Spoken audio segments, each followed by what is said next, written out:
Hi guys, George Dos Santos here. As you will notice, this is a new format for the Look at the Market. It is now in the form of a YouTube video, and I hope you enjoy it because I think I'm going to have fun doing it. So let's take a look at some charts. Okay, let's begin by looking at the monthly chart. On this monthly chart, we had up to about 2 weeks ago, we had a Harami, which was an inside bar. This bar was much smaller, okay? But since then, of course, the S&P has risen. So the bar is now much bigger, much longer, okay? So now we have a green bar. The impulse bar is now turned green, which means we're allowed to buy or to hold what we have. We're not allowed to go short. That's all this bar is telling us here.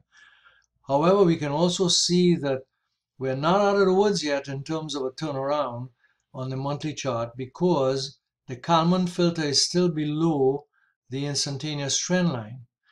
And also the parabolic yellow dot is still above the price bar, the most recent price bar. So we're not out of the woods yet. We still have a ways to go. We would like to see the Kalman filter cross again above the instantaneous trend line to feel more confident in a turnaround of this trend, this recent downtrend. Let's take a look at the MACD below here. MACD histogram is trending up a little bit so far this month. Nothing much to talk about, but it's still an uptrend. Okay, still a movement up.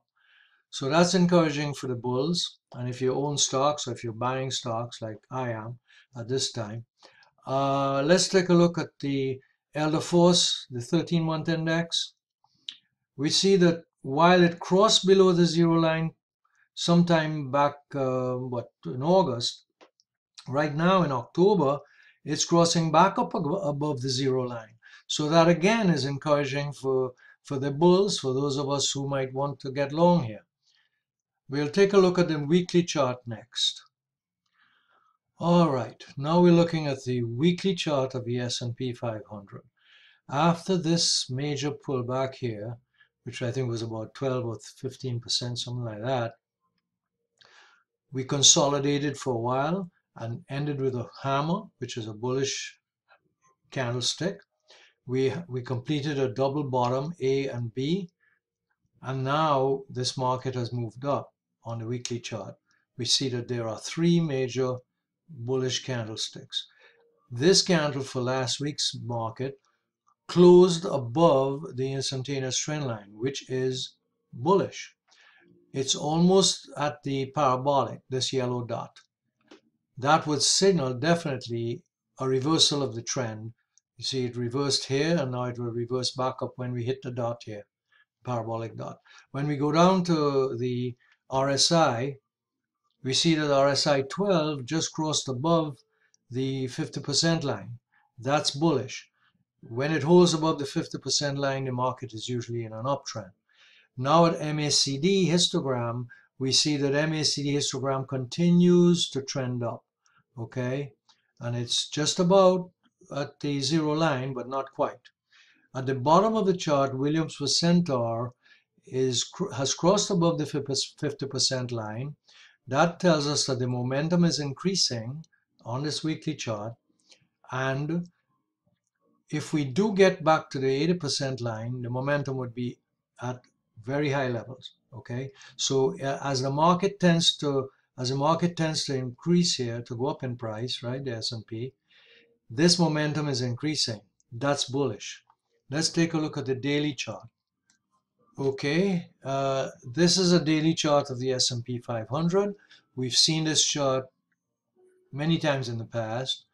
What we find here is that since the daily chart, the S&P made a double bottom, okay, and we had a bullish divergence of MACD from price.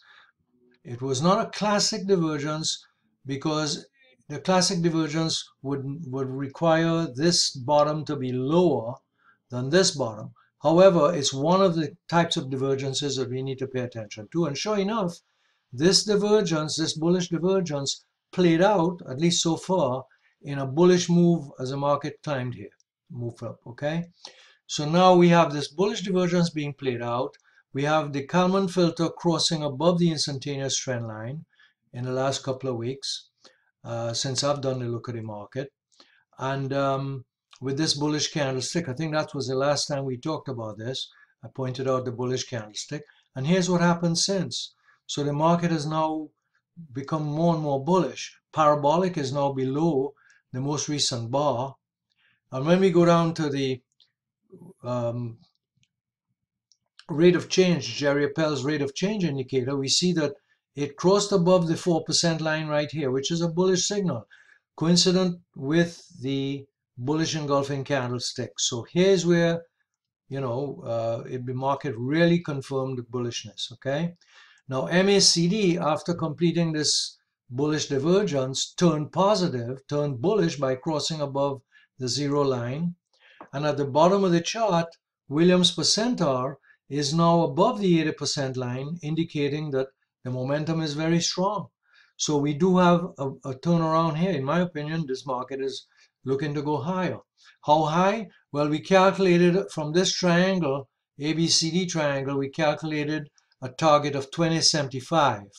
Okay, so this market is at least likely to go somewhere around here, 2075. Okay, or this region, which is probably getting into the 2100 area here.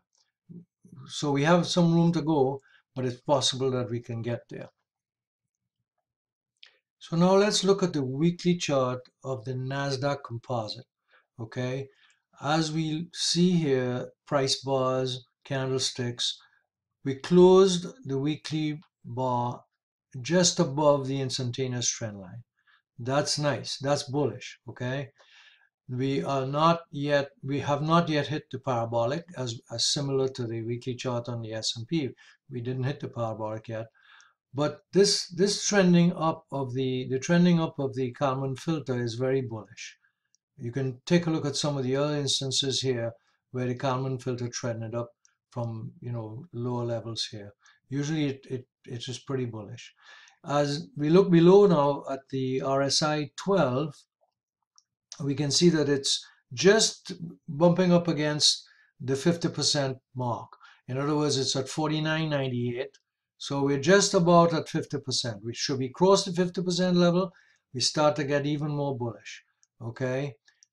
So at the bottom of the chart, we have MACD, and MACD is trending up for the last few weeks. We can see that last couple of bars, at least 3 bars, right? So this chart is also looking very bullish. And now we turn to the daily chart of the NASDAQ composite. As we see on this chart, I put in the Bollinger Bands, which is 2 standard deviations above and below the mean. And we have what many people call a squeeze here. So when you see them talk about a squeeze, that's when the Bollinger Bands become very close to each other. And when that happens, you tend to get a fairly explosive move either up or down. We're not sure. We don't know which way it will go.